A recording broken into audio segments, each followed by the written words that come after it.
భరద్వాజ గారు, Kerala cinema industry సంబంధించి చాలా విషయాలు ఈ గత వారం రోజుల నుంచి నలుగుతూ ఉన్నాయి మీడియాలో. అవును. ఒక అడుగు ముందుకేసి వచ్చి మాట్లాడుతున్నాడు. చాలామంది కూడా సినిమా ఇండస్ట్రీలో క్యాస్టింగ్ కావచ్చు, లేకపోతే అశ్లీలత ఎక్కువైపోయింది కేరళ ఇండస్ట్రీలో అని చెప్పి చాలా మాట్లాడుతుంది. ఏంటి అసలు కేసుకు సంబంధించి ఏం జరుగుతుంది కేరళ ఇండస్ట్రీలో? చాలామంది పేర్లు బయట తీసుకుని మరి పొలిటీషియన్స్, ఇండస్ట్రీ వాళ్ళ పేర్లు బయట తీసుకుని మాట్లాడుతున్నారు. అంటే పొలిటీషియన్స్ పేర్లు అంటే సినిమాల నుంచి రాజకీయాల్లోకి వెళ్ళిన వాళ్ళ పేర్లు సురేష్ గోపి లాంటి వాడు అవును మాట్లాడటం లేదేమిటి ఈ ఇష్యూ మీద అని అంటున్నారు. కానీ నిజానికి ఈ గొడవంతా మొదలైంది ఎక్కడ అంటే జస్టిస్ హేమా కమిటీ నివేదిక అనేది సీఎం గారి దగ్గరికి చేరిన తర్వాత, అది ఎప్పుడు అది ఆ కమిటీ వేసింది ఇప్పుడు కాదు, 2017లో వేశారు. అది 19లో వాళ్ళు రిపోర్ట్ ఇచ్చేశారు, అయిపోయింది. తెలుగు నటి శారద గారు కూడా ఆ కమిటీలో మెంబర్. ఆవిడ తన అబ్జర్వేషన్స్ కూడా చెప్పింది కమిటీకి. అంటే తన ఎక్స్పీరియన్స్లో తను చూసినటువంటి సంఘటనలు కూడా ఆవిడ ఆ నివేదికకి యాడ్ చేశారు. కాబట్టి అక్కడ ప్రధానంగా విమర్శ ఏమిటి, లైంగిక వేధింపులు జరుగుతున్నాయి అని.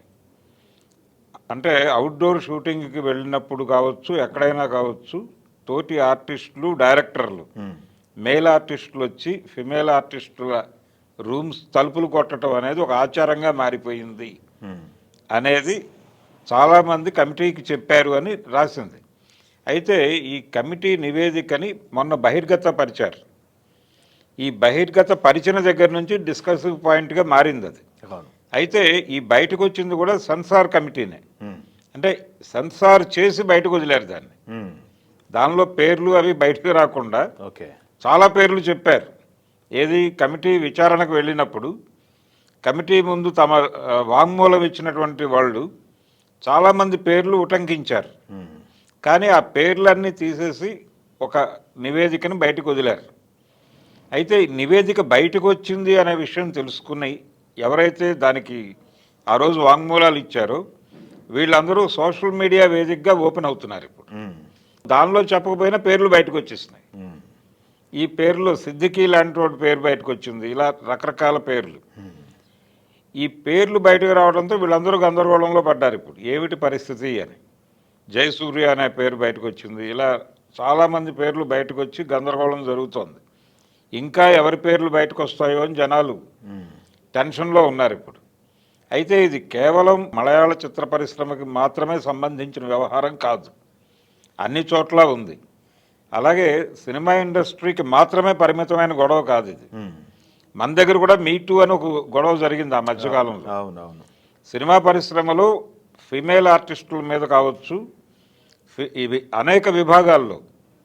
అనేక విభాగాల్లో పనిచేస్తున్నటువంటి ఫిమేల్ మీద లైంగిక వేధింపులు చాలా జరుగుతున్నాయి అనేది దానికి సంబంధించి చాలా విమర్శలు ఉన్నాయి. ఇక్కడ కూడా ఉన్నాయి, టాలీవుడ్ మీద కూడా ఉన్నాయి ఆ విమర్శలు. ఆ మధ్యకాలంలో ఛాంబర్ దగ్గరికి వెళ్ళి గొడవ చేసినటువంటి జూనియర్ ఆర్టిస్టులు ఉన్నారు కదా, 6 ఏళ్ల క్రితం రిపోర్ట్ చేశాం కదా మనమే. అలాగే అదే టైంలో మహిళా సంఘాలు ఇన్వాల్వ్ అయ్యి దానిలోకి, ఆ గొడవలోకి హైకోర్టులో కేసు వేశారు. ఇక్కడే కేసు వేస్తే హైకోర్టు ఫిలిం ఛాంబర్కి ఒక డైరెక్షన్ ఇచ్చింది. ఈ గొడవ మొత్తాన్ని మీరు సమగ్రంగా పరిశీలించి ఒక నివేదిక సమర్పించండి హైకోర్టుకి అని. దాని తర్వాత అది ఏమైందో పట్టించుకున్న వాళ్ళు లేడు. వీళ్ళు నిజంగానే నివేదిక తయారు చేశారా, తయారు చేసిన నివేదిక హైకోర్టుకు వెళ్ళిందా అనే దానికి సంబంధించి ఫాలోఅప్ లేదు. ఎవరూ చేయలేదంటే హైకోర్టు నుంచి వీళ్ళకి నోటీసులు తిరిగి వస్తున్నాయా లేదా అనేది తెలియదు. ఇక్కడి నుంచి నివేదిక వెళ్ళినట్టుగా అయితే ఏమీ లేదు. వెళ్ళుంటే వీళ్ళు డెఫినెట్గా మీడియా కాన్ఫరెన్స్ పెట్టి చెప్పేవాళ్ళు, చెప్పలేదు. ఆ తర్వాత ఆ గొడవ ఏమైంది అనేది ఎవరికి తెలియదు. కానీ తెలుగు ఆర్టిస్టులు కూడా ఓపెన్గా మాట్లాడుతున్నారు. అంటే జయలలిత అనేటువంటి ఆర్టిస్టు ఆవిడ యూట్యూబ్ ఛానల్స్కి ఇంటర్వ్యూలు ఇస్తూ ఈ తలుపు కొట్టడం అనే అనుభవం నాకు ఉంది అని చెప్పింది ఆవిడ. అలాగే సీనియర్ నటి అన్నపూర్ణ గారు ఒక ఇంటర్వ్యూలో ఇండస్ట్రీలో ఇలాంటివి జరుగుతూనే ఉన్నాయి మా కాలం నుంచి, నాకంటే ముందు నుంచి కూడా అని మాట్లాడింది ఆవిడ. నాకంటే ముందు నుంచి కూడా అని ఆవిడ అన్నప్పుడు మనకి కాంచనమాల దగ్గర నుంచి కనిపిస్తారు. అనేక సందర్భాల్లో ఈ విమర్శలు వచ్చిన మాట వాస్తవం. ఇది కేవలం సినిమా పరిశ్రమకి మాత్రమే పరిమితమైంది కాదు, ఐటీలో కూడా జరుగుతోంది, ప్రతి చోట జరుగుతున్నాయి ఈ వేధింపులు. అయితే కొద్దో గొప్ప ఇక్కడ టేక్ ఇట్ గ్రాంటెడ్గా వెళ్ళే ధోరణి ఎక్కువ ఉంటుంది. అంటే సినిమా ఆర్టిస్ట్ కదా, దేనికైనా అంటే ఒక విచిత్రమైన పరిస్థితి ఏంటంటే కమిట్మెంట్ అనే పదం వాడుతున్నారు. అవును. ఈ కమిట్మెంట్ అనే పదానికి ఒరిజినల్ సెన్స్ ఏమిటి? నిబద్ధత. నిబద్ధత అనేటువంటి ఒక అద్భుతమైన అర్థం ఉన్నటువంటి పదాన్ని ఏ సెన్స్లో వాడుతున్నాం మనం? మీరు దేనికి కమిట్మెంట్ ఇస్తున్నారు అనే దగ్గర పట్టుకెళ్ళారు. ఇది పరమ దారుణమైనటువంటి విషయం. ఈ దారుణం మీద ఇప్పుడు కేరళ ఇండస్ట్రీలో ఓపెన్ అయిన చర్చ ప్రతి ఇండస్ట్రీలోనూ తిరిగి మళ్ళీ నిప్పు రాజేసేటువంటి అవకాశం ఉంది.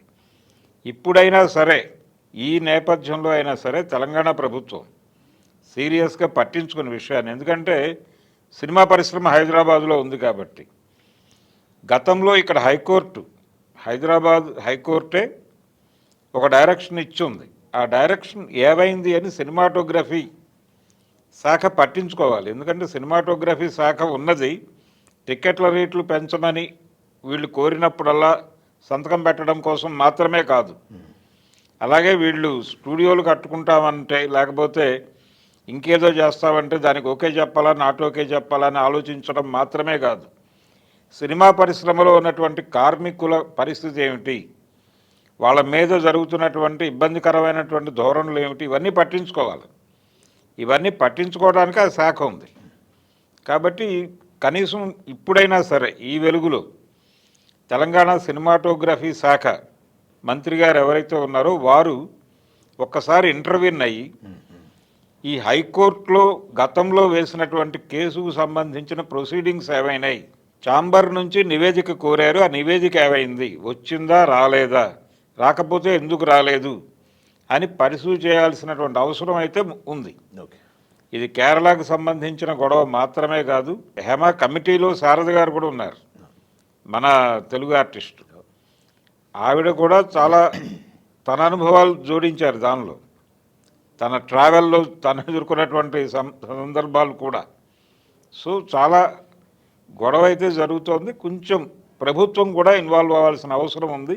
దాన్ని తెలంగాణ సినిమాటోగ్రఫీ మంత్రి గారు పరిశీలి చేస్తారని అయితే ఆశిద్దాం.